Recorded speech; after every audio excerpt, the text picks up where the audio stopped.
The AC performance test is something you should be offering every customer this time of year. But are you comfortable with what the gauges are trying to tell you when you perform that test? Well, we'll review the test in general and we'll focus on what the test results mean in today's Mighty Minute.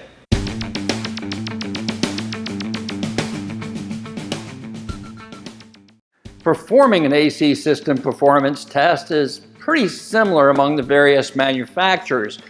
The primary difference is related to the positioning of the doors.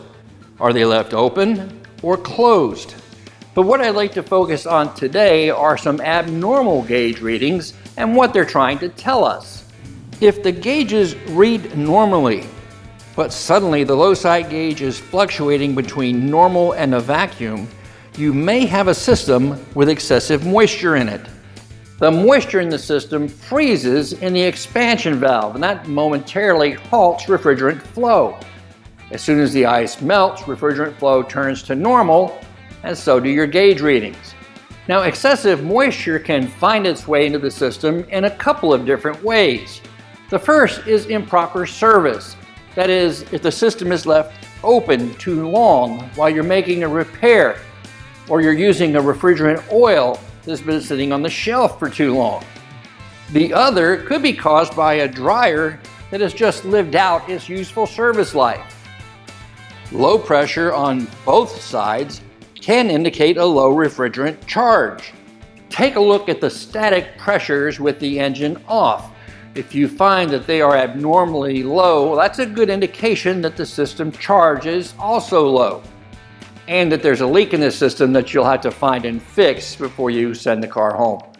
The low pressure readings can also indicate a problem with refrigerant flow in the circuit.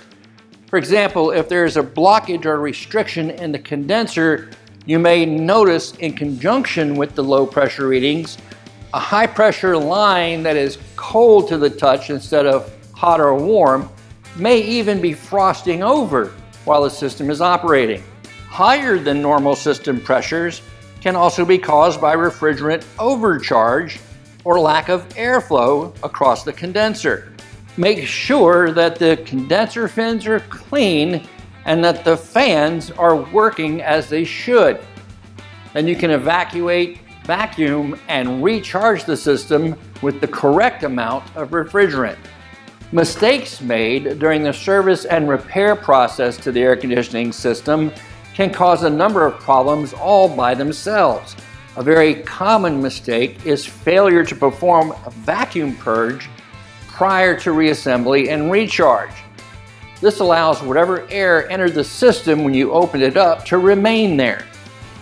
If air is in the system, the gauges will read higher than normal on both sides, and the normally cold low side line may be warm, even hot to the touch.